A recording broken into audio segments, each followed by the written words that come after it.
Assalamualaikum warahmatullahi wabarakatuh. Di sini saya akan membahas sedikit tentang konsep dasar dan implementasi IoT atau Internet of Things. Dari kata Internet of Things kita bisa tahu bahwa sesuatu tersebut selalu berhubungan atau terhubung dengan internet. Jadi kalau tanpa internet maka sesuatu itu tidak dapat berjalan dengan baik. Konsep dasar IoT, konsep dasar Internet of Things melibatkan penggunaan sensor, perangkat terhubung, dan sistem komunikasi untuk mengumpulkan, mentransfer, dan menganalisis data dari objek fisik di sekitar kita. Hal ini memungkinkan objek tersebut menjadi cerdas, terhubung, dan dapat dikelola secara jarak jauh. Jadi itu dia konsep dasar Internet of Things. Kemudian kita akan lanjut membahas tentang sedikit perangkat atau device yang digunakan dalam IoT ini. Di sini saya mencantumkan beberapa, yaitu sensor, controller, dan aktuator. Sensor sebagai input, controller sebagai kontrol, dan aktuator sebagai outputnya. Sensor adalah komponen yang dapat digunakan untuk mengkonversi suatu besaran tertentu menjadi satuan analog sehingga dapat dibaca oleh suatu rangkaian elektronik. Contoh sensor dalam IoT ini beberapa yang mungkin saya ketahui ada sensor ultrasonik, sensor gerak, sensor gas, sensor DHT, sensor tanah, dan sensor hujan.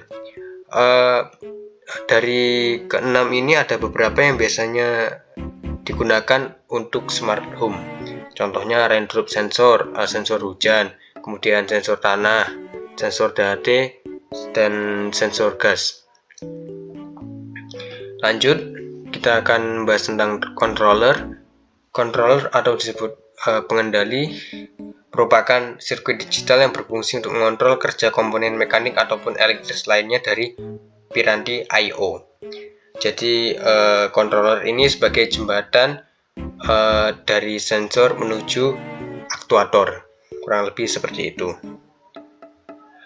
Contoh dari controllernya biasanya menggunakan microcontroller dalam IoT, yaitu contohnya Raspberry Pi, kemudian Arduino Nano, dan Node MCU. Ketiga jenis controller ini yang biasanya digunakan untuk menerapkan konsep IoT dalam kehidupan sehari-hari.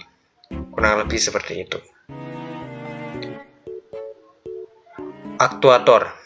Aktuator dalam konsep IoT ini merupakan output ya dari konsep IoT ini. Aktuator merupakan perangkat atau sistem yang bertanggung jawab dalam menggerakkan atau mengendalikan suatu mekanisme atau proses.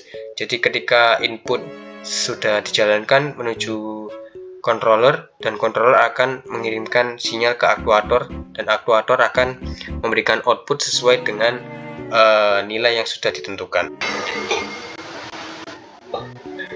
Kemudian contoh dari aktuator yaitu ada DC motor, ada buzzer, kemudian relay, lampu, dan motor stepper.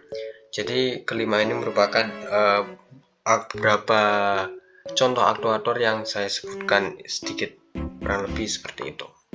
Selanjutnya kita akan membahas tentang connectivity atau konektivitas.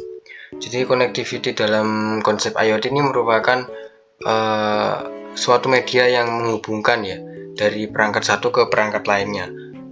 Jadi tanpa konektivitas ini maka perangkat satu dengan perangkat lainnya tidak akan mungkin terhubung dan tidak akan dapat berjalan. Contohnya yaitu Bluetooth, seluler, satelit, LPWAN, dan Wi-Fi. Dari beberapa contoh tersebut yang menurut saya efektif untuk digunakan dalam kehidupan sehari-hari dan menurut saya paling baik adalah Wi-Fi. Karena Wi-Fi ini merupakan salah satu opsi terbaik untuk sistem IoT cepat dan intensif data yang beroperasi dalam area kecil. Wi-Fi ini memiliki bandwidth hingga 1 GB per detik dan beroperasi pada frekuensi tinggi yang berarti lebih banyak data untuk ditransfer. Plus kita bisa mendapatkan kompatibilitas tinggi dengan papan yang berbeda dan dapat bekerja dengan router Wi-Fi rata-rata. Wi-Fi ini populer di kalangan perangkat IoT smart home atau rumah pintar yang berfungsi untuk peralatan yang terhubung ke stop kontak dan perangkat yang dapat diisi ulang dengan mudah, karena ya walaupun boros daya, WiFi modern ini memperluas jangkauan dan mengurangi konsumsi daya. Selain itu, standar WiFi telah dikembangkan untuk tujuan IoT. Contohnya WiFi Halo dan Heo. Kelebihan dari WiFi ini bandwidth dan kecepatan yang digunakan sangat tinggi. Kemudian kompatibilitas baik, biaya tidak terlalu mahal juga atau ya relatif rendah atau murah. Pengaturan mudah di lingkungan, berkemampuan WiFi dalam lingkungan masyarakat. Kekurangannya memang ya jangkauannya terbatas, hanya 100 kaki. Persyaratan daya tinggi namun lebih sedikit dari seluler. Jika sumber WiFi mati, maka aplikasi IoT tidak dapat mengirim data. Nah, kurang lebih seperti itu dari konektivitas. Jadi WiFi ini merupakan connectivity yang biasa digunakan dalam lingkungan masyarakat dan sangat dianjurkan. Pembahasannya selanjutnya kita akan melanjutkan ke pembahasan terakhir, yaitu implementasi IoT. Implementasi IoT ada beberapa yang akan saya sebutkan, namun tidak akan saya jelaskan semuanya, jadi hanya saya sebutkan contohnya beberapa. Contohnya smart home, smart office, smart city, smart car, robot waiter, healthcare monitoring, smart farming, sistem keamanan biometrik. Dari semua implementasi IoT, menurut saya pribadi yang lebih mudah digunakan untuk dalam lingkungan masyarakat atau dalam lingkup sederhana yaitu adalah smart home, karena smart home ini sangat berfungsi untuk kehidupan sehari-hari, sangat berguna dan bermanfaat. Di sini saya hanya akan menjelaskan smart home.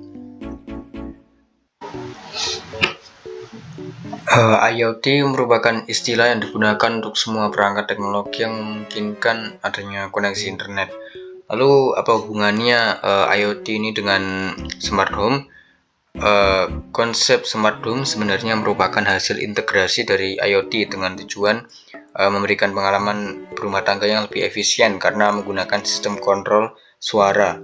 Oleh karena itulah tidak sedikit perusahaan yang kini tengah berlomba-lomba dalam membangun sistem rumah pintar. Lalu bagaimana cara kerja smart home ini? Perangkat smart home ini terhubung satu sama lain melalui titik pusat, yaitu seperti smartphone, tablet, laptop, dan lain sebagainya. Salah satu yang banyak diterapkan dalam smart home system ini adalah dengan kontrol pencahayaan.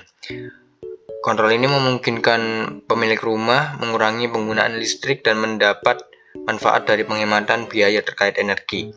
Beberapa smart home memperingatkan pemilik rumah jika ada gerakan terdeteksi dalam rumah saat para penghuni pergi. Sementara sistem lainnya dapat menghubungi pihak berwenang seperti polisi atau pemadam kebakaran jika ada sesuatu darurat yang terjadi.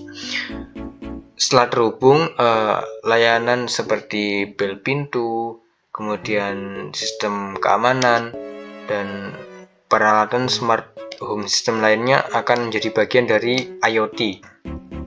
Di sini dapat kita lihat seperti irigasi, appliance, kemudian pencahayaan, suhu, kemudian keamanan kamera, TV, dan keamanan lainnya. Contoh dari smart home system kurang lebih seperti itu. Biasanya dalam rumah itu banyak menggunakan sensor-sensor seperti sensor cahaya, sensor tanah, sensor gas, sensor suhu, dan lain sebagainya. Jadi kita sudah sampai pada kesimpulan. Jadi kesimpulan pada konsep dasar dan implementasi IoT ini adalah bahwa IoT memiliki peran penting dan banyak kebermanfaatan untuk masyarakat dan kehidupan manusia. Contohnya adalah untuk meningkatkan efisiensi, untuk memudahkan manusia, kemudian untuk mengembangkan ilmu, pengetahuan dan teknologi yang lebih hemat energi, lebih efisiensi dalam waktu, dan lebih memudahkan intinya. Jadi tunggu apa lagi ya, kita akan harus terus belajar tentang konsep dan implementasi Internet of Things. Sekian dari saya, mohon maaf apabila banyak salah kata. Terima kasih sudah menonton. Wassalamualaikum warahmatullahi wabarakatuh.